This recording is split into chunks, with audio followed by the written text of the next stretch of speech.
여러분들이 누구나 다 해밍웨이를 아십니다. 왜냐하면 이분은 세계에서 가장 유명한 상인 노벨상을 받았기 때문입니다. 그리고 이분이 쓴 책 하나가 있는데 그것이 노인과 바다라는 책. 아마 읽어보신 분도 있고 읽어보시지 않은 분도 있지만은 내용은 대부분이 알고 있는 책입니다. 이 노인과 바다 때문에 해밍웨이가 플리처상을 받았고 그 다음에 노벨 문학상을 받게 되었습니다. 자, 그런데요, 이 책을 사람들이 흔히 뭐라고 얘기하면 희망을 이야기하는 책이라고 말합니다. 노벨상을 줄 때 이걸 심사하면서 할리먼에서 노벨 문학상에 선정한 이유를 다음과 같이 얘기를 했습니다. 소설 노인과 바다는 폭력과 죽음의 그림자가 짙게 드리워진 현실 세계에서 선한 싸움을 벌이는 모든 개인에 대한 자연스러운 존경심을 다루는 작품이다. 악조건, 외로움 속에서 꿋꿋이 물고기를 잡기 위해 고군분투하는 노인의 모습은 각박한 세상에서 치열한 하루를 사는 우리에게 희망의 메시지를 준다. 5.5m짜리 청새치를 잡습니다. 대단한 거죠. 자기 생애에 경험할 수 없었던 그 일이 경험된 거예요. 무려 5.5m나 되는 청새치를 잡습니다. 그런데 그 노인의 5.5m 청새치, 그 희망은 1차 상어 때 뜯기게 되고, 그리고 2차의 4분의 1이 또 갉아먹히게 되고, 그래서 3차에 절반 이상의 살이 뜯겨나기 시작하고, 계속된 상어 때의 공격으로 결국은 모든 것들이 희망이 물거품이 됩니다.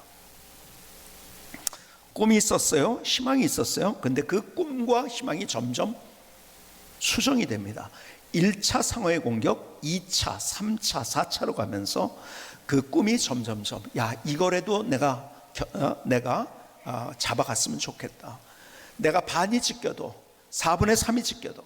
근데 결국 그 모든 고기의 살점이 다 뜯기고, 사실은 처음 고기를 잡으러 갈 때보다 더 열악한 현실이 돼서 돌아옵니다. 돈은 없는데 작살도 밧줄도 그리고 그리고 키 모든 것들을 다 잃어버립니다. 결국 그 희망은 절망이 됐고, 결국 그의 마지막 희망은 뭔가 편안히 집에 가서 밀린 잠을 자는 것이 그의 희망으로 변경이 됩니다. 노벨상을 주면서 앞서 말씀드린 대로 이렇게 악전고투, 고군분투를 하는 사람에게 나도 이렇게 고기를 잡았다는 것으로 위로를 준다는 거죠. 그게 무슨 희망을 주는 겁니까? 사실은 이 노인과 바다의 주제는요, 희망을 가져도 그것은 절망으로 변한다는 거더라고요. 여러분, 이해가 안 되시면 다시 이 책을 읽어보시기 바랍니다. 결국 그거예요. 노인과 바다의 결론이 그것이더라고요. 하나님 없는 인생을 사는 거잖아요. 그렇죠? 그 인생, 넓은 바다 가운데서, 넓디 넓은 바다 가운데서 어디로 가야 될지 모르면서, 어디로 갈 줄 모르겠어요. 어디서 나타나는지 모르는 상어떼와 싸우면서 앙상하게 뼈다귀만 남은 고기를 끌고 가는 것, 그것이 인생이라는 것이죠. 그런데 물고기가 자기를 끌고 가는지 자기가 물고기를 끌고 가는지도 모르겠다는 거예요. 이 책의 내용입니다. 아시는 것처럼 해밍웨이는 결국 그의 인생을 사냥총으로 자기 자신을 겨누어서 자살을 합니다. 희망을 품었지만, 그러나 인생은 희망이 현실되지 못하고 희망이 결국 절망된다는 것을 이야기하고 있는 거예요. 여러분, 세상에는 수없이 희망을 얘기합니다. 철학자들도, 니체도, 많은 사람들이 희망을 이야기합니다. 그런데 그 모든 사람들의 결론을 보면 다 절망이었던 거예요. 대단한 영웅들도 있었어요. 나폴레옹 대단하죠. 프랑스 혁명 이후에 혼란한 틈, 사회적으로 정치적으로 혼란한 틈에 나타난 사람이 나폴레옹이었어요. 전 세계를 내가 정복하겠다. 정복을 해갑니다. 근데 결국은 어떻게 됩니까? 그래서 그의 희망, 자기가 영웅이 되는 것이 희망이 되었겠죠. 그리고 세계를 다스리는 것이. 그러나 세인트 헬레나 섬에서 그는 쓸쓸하게 외롭게 죽습니다. 자기만 그렇게 절망 가운데 죽는 것이 아니라 수많은 사람들, 셀 수 없는 사람들을 죽이고 상처나게 하고 가족도 깨지고, 그리고 많은 사람들이 인생을 힘들게 살도록 만들었던 사람. 그런데 그 사람을 우리는 영웅이라고 잘못 착각하고 있어요. 정말 영웅일까요? 결국 그의 인생을 통해서도 우리에게 보여주는 건 희망은 결국 절망이 된다는 거예요. 여러분, 세상이 이야기하는 희망은 유사 희망이고 그것은 가짜 희망입니다. 내가 내 희망과 꿈을 가지고 한다고 해서 그것이 되는 것이 아니라 결국 아니네 이거라는 거예요. 근데 사람들은 결론을 얘기하지 않아요. 분투했던 모습만을 생각하고, 너도 한번 이렇게 해. 너 혼자 그러는 게 아니야. 위로를 줄지는 몰라요. 잠깐의 위로를 줄지 몰라요. 그러나 거기에 해답은 주지 못합니다. 그런데요, 성경은 진리예요. 창세기 16장 8절에 이런 질문이 있어요. 이르되 사라의 여종 하가라, 내가 어디서 왔으며 어디로 가느냐. 여러분, 정말 중요한 질문 아닙니까? 내가 어디서 와서 어디로 가는지. 내가 배를 탔어요. 내가 가려는 방향으로 가고 있는 건지 그건 좀 모르지. 야, 이거 시설 좋네. 여기 레스토랑도 있네. 야, 침대 좋네. 딴 데로 가는 거예요. 내가 원하는 데가 아니고, 그럼 그게 좋은 배인가요? 아닌 거죠. 그렇죠? 여러분, 내가 어디로 와서 어디로 가고 내가 누구인지를 아는 것이 인생에 정말 중요한 거예요. 그런데 여러분에게 말씀드린 대로 어떤 종교도 어떤 경전에서도 이것을 이야기한 게 없다는 거예요. 그렇죠? 무슨 말인지 모르게 그냥 내가 정확한 얘기가 없어요. 딴 데는 두루뭉실해요. 그냥. 왜? 모르니까요. 부처가 모르니까요. 어디서 와서 어디로 가는지 모르는 거예요. 그러니까 무다 무, 아무것도 아니라는 거예요. 허무한 거죠. 오늘 본문에 있는 이야기가 바로 이거예요. 로마서 5장 1절을 볼까요? 그러므로 우리가 믿음으로 의롭다 하심을 받았으니 우리 주 예수 그리스도로 말미암아 하나님과 화평을 누리자. 무슨 말입니까? 여러분, 이거예요. 이 안에 있는 많은 의미가 있지만 중요한 여기 안에 있는 메인 아이디어는 이겁니다. 우리가 구원받았다는 거예요. 의롭다 하심을 얻어서 이제 하나님과의 관계가 회복된 거예요. 보혈을 통해서 하나님 품으로 가게 되고 우리가 하나님과의 교제가 회복된 거예요. 그게 구원받은 거예요. 십자가에 진짜 구원이 있다고 말씀드렸죠. 그렇죠? 그리고 십자가의 진짜 사랑, 여러분들이 지난주에 대부분 시골에 가신 분들이 많이 계신데요, 진짜 사랑이 뭔지, 세상은 가짜 사랑이 많은데 십자가를 통해서 어떤 진짜 사랑을 보여주는지를 지난주에 말씀드렸죠. 근데 보세요. 자, 오늘 본문에 말씀드리는 건 의롭다 하심을 받았으니 우리 주 예수 그리스도로 말미암아 하나님과 화평을 누리자라고 했어요. 여러분, 이제 내가 구원받은 상태로 있는 것이 아니라 하나님의 정말 중요한 뜻이 뭔지 아십니까? 하나님은 하나님의 것들을 우리에게 주셔서 하나님의 것들을 우리가 누리게 하시기를 원하시는 거예요. 여러분, 많은 크리스찬들이 이 단계로 가지 못하고 있어요. 구원받았다는 데만 끝나고 하나님과의 관계 속에서 주님께서 이렇게 말씀하셔서 내가 온 것은 양으로 생명을 얻게 하고 또 풍성히 얻게 하라는 것이다. 하나님의 그 풍성함, 하나님의 더 놀라운 것들을 우리에게 주시기를 원하시는데 세상 사람들이 쫓아가는 곳에 자꾸 쫓아가니까요, 하나님의 것들을 못 누리는 거예요. 아무것도 누리죠. 그러니까 못 누리니까요, 하나님의 드라마를 우리가 경험하지 못하는 거죠. 지난 금요일에 서인자 선교사님이 우리 교회 파송 선교사님이시다가 이제 한국에서 사역을 하시기 때문에 우리가 이제 후원 선교사로 바뀌면서 이제 설교와 간증을 했어요. 남편 만난 스토리도 참 대단한데요. 내 남편이 예수님을 늦게 믿었어요. 잘 나갔어요. 사업도 성공했어요. 친구도 많았어요. 모임도 많아요. 술도 얼마나 잘 먹는지요. 그런데요, 주님을 만난 거예요. 주님이 내게 어떤 분인지를 제대로 아니까요, 여러분, 그렇게 했던 술도 끊을 뿐만 아니라 술 끊었다고 관계를 끊지 않았어요. 자기의 술 친구들과 관계를 잘 유지해가지고, 자기가 술 먹고 사람들과 어울려서 사는 것이 재미인지 알았는데, 재미를 넘어선 즐거움과 기쁨이 있다는 것, 너무 행복하다는 것을 삶으로 보여주는 거예요. 그리고 그 얘기를 해주는 거예요. 그러니까 수많은 사람들이 주님께로 돌아오고, 여러분, 전도를 진짜 많이 하더라고. 왜요? 그게 안에 있으니까요. 막 자기가 뭐 억지로 하는 게 아니에요. 막 기도가 처음에는 그 왜 기도를 하지 했는데요, 기도가 그렇게 감사한 거고, 기도할 수 있다는 것이. 그렇잖아요. 하나님이 우리를 기도해가지고 나 힘들게 하라고 기도하라고 할까요? 우리는 그런 생각을 가지고 있어요. 왜요? 딴 데 가면 더 재밌는 게 많다고 생각하니까요. 바보 같은 거죠. 하나님을 누려야 되는데요, 하나님을 누리니까 너무 감사한 거. 하나님 말씀 읽고 싶고, 기도하고 싶고, 그리고 자기가 하나님을 경험한 것을 세상 사람에 자꾸 얘기하고 싶고. 보니까요, 누구도 전도했고 누구도 전도했고, 가장 가까운 술 친구들, 그 친구들이 만나가지고 얘기하는데요, 사랑의 교회 장로도 있었대요. 근데 막 간증하면서 막 전도하려고, 여기서 그런 얘기하면 안 돼, 나도 해봤는데 안 돼, 그랬대요. 그런데 했는데요, 다 되더래요. 예수 믿고. 왜 그런지 아세요? 구원받는 데서 끝난 것이 아니에요. 하나님이 누군지를 누리니까 그렇게 되는 것이죠. 그렇죠? 그러니까 우리에게 그 누리라는 이야기를 하고 있어요. 여러분, 구원받는 데서 끝나는 것이 아니에요. 하나님이 누군지를 누려야 되는 거예요.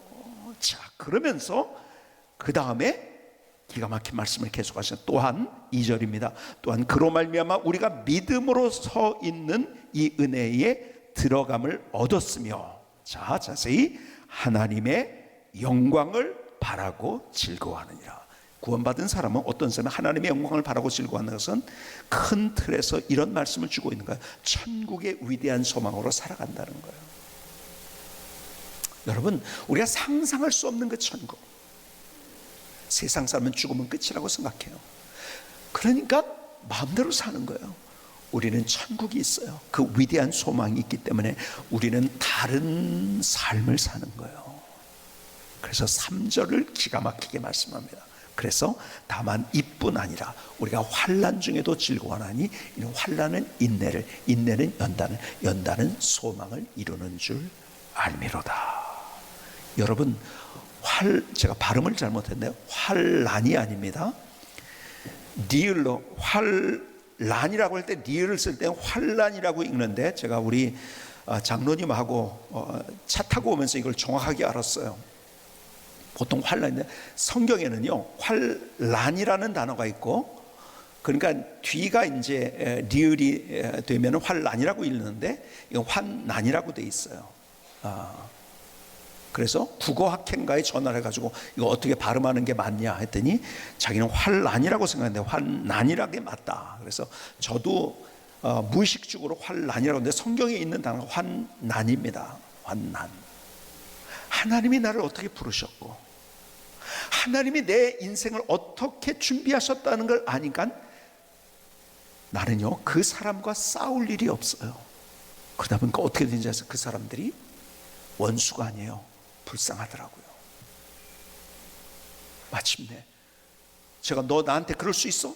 제가 그렇게 멱살 잡고 싸우지 않은데 자기들이 찾아와서 무릎 꿇고, 목사님 잘못했습니다, 용서해 주세요, 울면서 그런 거예요. 여러분, 제가 그런 군대 생활 정말 어렵게 했지만요, 나중에 그냥 훈장이더라고요. 제가 지난주에 저희 고등학교 선배들을 만났어요. 그 선배들 중에서 목사가 된 분들이 꽤 있더라고요. 저 몰랐는데요. 제가 그냥 알고 있었던 분인데 그분도 우리 고등학교를 나온 거예요. 그래서 제가 같이 이제 만나서 지난주에 처음 그렇게 만나가지고 그러니까 저보다 이제 선배들만 만난 거죠. 보니까 제 위에 쭉 해가지고서 그 학생회장을 지냈던 분들이 우리 학교에서, 그러니까 우리 전교 학생회장을 지냈던 사람들이 다 목사가 됐더라고요. 대부분 많이. 그리고 사관학교를 많이 가고요. 근데요, 여러분, 장교가 되고 스타가 되고 사관학교를 나오고 군대 생활 더 멋지게 했잖아요. 그렇죠? 근데 그 얘기를 하는 것보다 제 군대 얘기를 자꾸 캐물으면서 또 듣고 하는 거예요. 왜 그럴까요? 상처가, 고통이, 환난이 훈장이 된 거예요. 이거를 알면은 진짜 믿음으로 이걸 알면 어떻게 돼요? 우리가 그 문제 가운데 즐거워할 수 있는, 이걸 누릴 수 있다고 한다면 기가 막힌 인생인 거죠. 그렇죠? 다만 이뿐 아니라 우리가 환난 중에도 즐거워하는 이는 환난은 인내는 연단은 소망을 이루는 자. 근데 그것이 문제가 소망 때문에 그렇게 됐다는 거예요. 결국은 소망이라는 거죠. 무슨 소망이에요?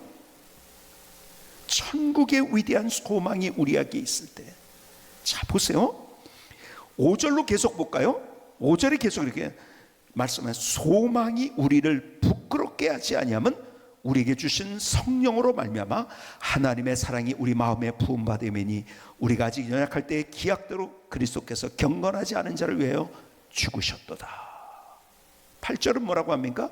우리가 아직 죄인 되었을 때 그리스도께서 우리를 위하여 죽으심으로 하나님께서 우리에게 대한 자기의 사랑을 확증하셔요. 계속 뭐 얘기하는지 아시겠죠? 예수님의 죽으심을 얘기합니다. 뭐 얘기하는 거? 십자가를 얘기하는 거죠. 십자가 때문에 우리가 소망을 얻게 됐고, 그래서 그 소망이 있으면 우리의 인생 부끄럽지 않다는 거예요. 자, 초대교회로 가볼까요? 여러분, 초대교회 교인들처럼 불리한 조건을 가진 사람이 있었을까요? 악조건을 가진 사람이 있었을까요? 그들은요, 손가락질 당했어요. 아무도 좋은 평판으로 그들을 처음에 인정하지 않았어요. 여러분 아시는 대로 역사 속에서 네로는요, 로마가 불이 났을 때 기독교인들이 그랬다. 네로가 불질렀다는 그런 설도 있잖아요. 누가 했는지 모르겠어요. 기독교인들이 그랬다. 여러분, 개인적으로는요, 전 세계 기독교인들에게 뒤집어 씌운 가짜 뉴스가 뭔지 아십니까? 그 당시에 사람 접어먹는 사람들이에요. 왜? 성찬식 하는 거 보고서요. 여러분, 그들은 악조건 속에서 손가락질을 당하고요, 왕따를 당하고요, 사람들에게 맞기도 하고요, 기가 막힌 일들도 만났어요. 그런데 뭐가 있었는지 아세요? 그들에게 강력한 소망이 있었던 거예요. 십자가 때문에. 그러니까요, 강력한 인생이 만들어진 거예요. 여러분, 역사 속에서 그렇게 강력한 이야기는 없어요. 로마의 압제뿐만이 아니라 여러분, 유대인들과 주변에 있는 다른 나라의 모든 사람들에게 손가락질을 당하고 그렇게 어려움을 당했던 그들이 여러분 세상을 바꿔놓은 거예요. 왜요? 그들에게는 강력한 소망이 있었기 때문에.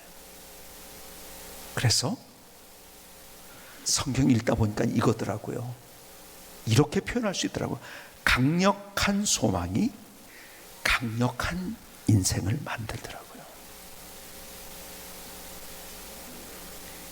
여러분, 사도 바울은요, 갈라디아서에 보면은요, 갈라디아서는 자유와 누림에 관한 이야기를 했어요. 제가 갈라디아서 강의를 오래전에 하면서 눌리지 말고 누리십시오 그런 제목으로 갈라디아서 강의를 한 적도 있는데요. 근데 그게 어떻게 그렇게 됐습니까? 갈라디아서 6장 14절에 보니까 그가 이런 결론을 맺어요. 나는 다른 거 자랑할 거 아무것도 없다. 십자가만을 자랑한다. 자랑할 게 왜 없어요? 많이 있었어요. 인간적으로. 근데 그거 하나도 자랑 안 했어요. 나는 십자가만을 자랑한다. 십자가를 통해서 그는 내일과 그리고 천국에 강력한 소망이 있었기 때문에 불, 물, 사람, 저주, 손가락질, 죽음, 기아, 이 그런 것들이 개의치 않고서 그가 전진할 수 있었고 그걸 즐길 수 있었고 거기서 역전의 트라우마를 경험하고 하나님이 누구신지를 세상 사람에게 보여준 거예요. 십자가를 통해서 그는 강력한 소망이 있었고 강력한 인생이 만들어졌던 거예요. 저는 여러분과 함께 계속 올해 전반부에 십자가를 아십니까? 라는 제목으로 설교를 하려고 해요. 왜 그런지 아세요? 설교는요, 재밌는 얘기하는 게 아니에요. 뭐 인문학 강연을 하는 것도 아니고요.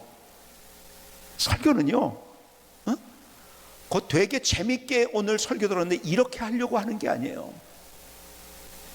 제가 설교를 한 다음에요, 흔히 이렇게 하면서 아유 목사님 그 재밌는 얘기 어떻게 하셨고 그렇게 재밌는 얘기를 하셨고 그 얘기 너무 아주 재밌는 얘기였어요. 저한테 그런 얘기를 종종 하는 분들이 있어요. 그럴 때마다 저는 속으로는 상처를 받습니다. 내가 그 재밌는 얘기하려고 설교한 게 아닌데 나는 하나님의 심장이 무엇인지를 얘기하고 싶은데 십자가를 알아야 돼요. 십자가에 진짜 구원이 있고요, 십자가에 진짜 사랑이 있어요. 사람들은 사랑이 뭔지도 모른 채 살아가고 있는데 그 십자가를 통해서 사랑이 뭔지를 제대로 가르쳐 주세요. 근데 그 십자가를 통해서 내게 진짜 소망이 뭔지를 가르쳐 주고 있는 거예요. 여러분, 제가 여러분에게 말씀드렸어요. 희망과 소망을 대해서 구분을 했어요. 그런데요, 단어를 제가 구분을 했지만 같이 사용해도 다 되는 거예요. 그런데 확실한 이해를 위해서 여러분에게 그렇게 말씀을 드린 거예요. 같이 내일을 바라보는 우리의 마음이 있어요. 근데 내가 가진 그 마음, 내가 소유한 그 마음, 그것은요 희망이라고 제가 얘기했고요, 하나님이 원하신 것, 하나님이 주신 것, 이것은 소망이라고 얘기를 했어요. 사실은 두 개를 같이 써도 괜찮아요. 근데 제가 설명을 위해서 더 그렇게 얘기한 거예요. 여러분, 내가 원하는 내일 있죠, 해밍웨이의 이야기처럼 그건 절망으로 끝나는 거예요. 와, 로또 100건 된 것 같으네.